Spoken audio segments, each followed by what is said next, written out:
Hello. I'm acutely aware that in most of my videos, people don't watch the whole video, and that's fine. I don't always do that myself, but for that reason, I want to make an immediate disclaimer here. Um, Regarding the subject I'm going to talk about, I've no doubt that some people will not listen to the video and just immediately jump to conclusions like this guy is a homophobe, this guy's a bigot. The way other people perceive me really is beyond my control. I'm responsible for my own words and my own thoughts. Simple as that. Um, and I hold the same standards to straight people as the issues I'm going to raise about LGBT people in this video. So, with that being said, let me get to the main point. I've come across an interesting discussion thread, and the thread was discussing a video clip of a Pride event. I'm not sure where exactly it was, but I assume it's in a Latin country because the language is in Spanish, and it's from 2017. And basically, the video shows a young boy, people are saying he's 9 years old, and he's twerking in front of some adults. Now, he's only wearing underwear. He's Apart from that, he's topless. He's about 9 years old. Now, to me, that is as inappropriate as entering a 7-year-old girl into a beauty contest, a competitive beauty contest. I think there are certain things that children should just not do or be encouraged to do, period, gay or straight. Um, and that's something I believe strongly. Now, that, of course, does not represent the whole of Pride, but the discussion thread did turn into a wider discussion about the nature of Pride. Um, I feel that Pride events can definitely have some benefits. Economically, it's good for business. It's a big event and it usually generates a lot of money. Um, Also, I totally understand the principle of Pride. It's a place where LGBT people can be true to themselves in a sense of security and safety. I think that principle is a very understandable thing, especially in a world where there is serious persecution.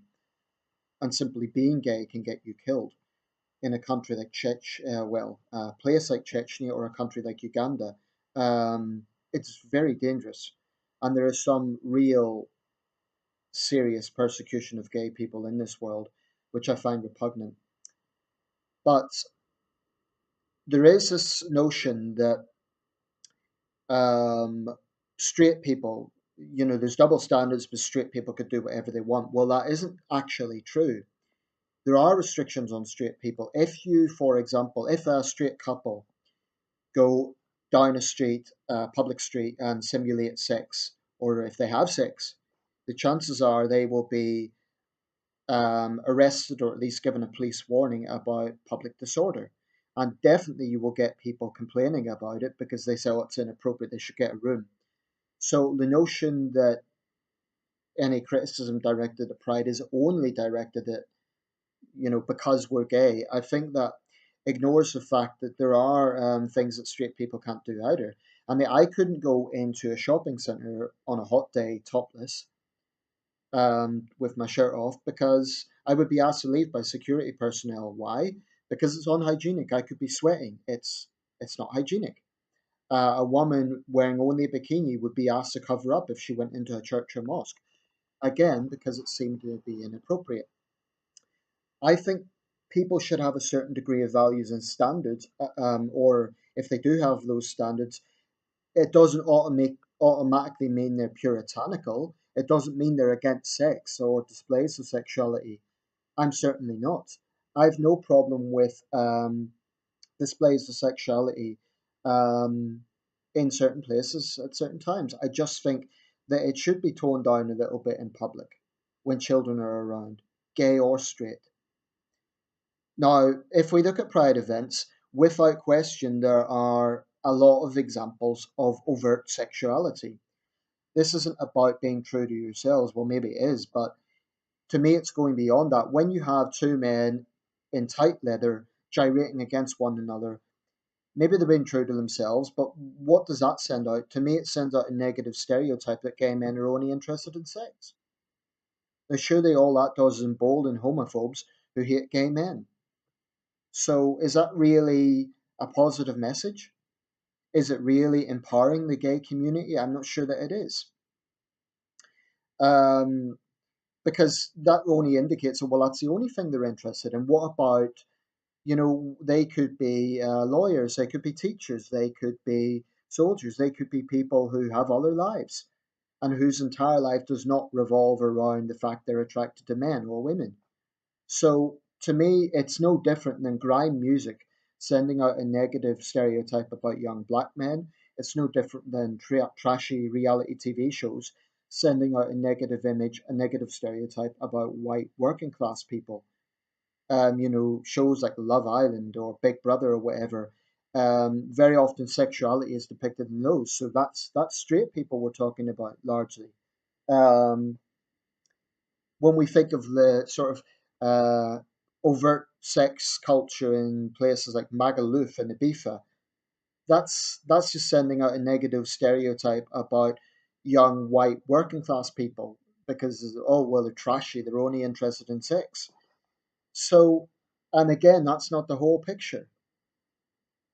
So that's the only issue I have with pride events. I'm not against them. I think they're good for economics. But I do think that I don't understand why that's seen as something to celebrate or something like, no, I'm sorry, that is not an act of bravery to two men in tight leather gyrating against one another. They might be being true to themselves, but I don't think it should be done in public. I don't think a straight couple should be doing that in public, incidentally. So it's not a case of, oh, you're only saying it because they're gay. I think, straight couples should have a degree of, modesty in public. And you don't have to be religious to say that. You don't have to be Puritan to say that. It's just a case of having a degree of class. That's all. Um, there isn't too much more to add, but there is something I want to bring up, and that is what I've noticed in recent years is there is definitely a bullying tactic used by LGBT lobby groups now. In the United States, in particular, you have a lot of influence from the Christian right. If we're talking about somewhere like Kansas, right, you can understand why LGBT lobby groups have to be assertive and they want to be vocal because in those sort of areas there is serious restrictions on basic gay rights, and there is a good argument for the religious right trying to violate basic gay rights. And as someone who believes in gay rights, I can understand why they would want to be vocal on that. But in other jurisdictions, if we look at Canada, if we look at New York State, there have been attempts by the LGBT lobby to criminalize basic speech. So, for example, there have been attempts to criminalize people misgendering someone. I mean, I read a while back, I can't remember exactly where it was, that a teacher was threatened with prosecution because he referred to his female students as girls. I mean, that to me is insane. That's utterly insane. So, for it, if a teacher says, "Okay, girls, please put your textbooks down," oh, he's assuming their gender. That's where I think the LGBT lobby is wrong, where they're using bullying tactics to try and criminalize people. This is something Jordan Peterson has tapped into, and I think he's right about it. And I think that's why he's galvanized support because people don't like it. They don't like this totalitarian drive that the LGBT lobby is starting to use. And they say they represent all gay people. They don't. There's conservative gay people who also don't like those sort of tactics. They don't represent all gay people any more than feminist lobby groups represent all women, or Black Lives Matter represent the views of all black people. Um, so that's the issue. I think when you're starting to talk about legislation, then it becomes a whole new ballgame. It's no longer about just equal rights. It's about trying to get, frankly, equality plus. Um, I mean, put it this way: when we're looking on the worldwide scale, there's no question about it. Straight people have it much, much better. There's no question about that. I mean, you know, let's say if I went to Uganda with my girlfriend, I'm single at the moment, but let's say I had a girlfriend and I went to Uganda and I was holding hands with her, no one would care. If I happened to be gay and I held hands with my partner, there's a reasonable chance I would be arrested or attacked. So, without question, there is severe human rights abuses against the LGBT community in many parts of the world, and the West is not perfect. But I would argue the situation is a lot better in a country like the UK than it is in Chechnya or Uganda or Kenya.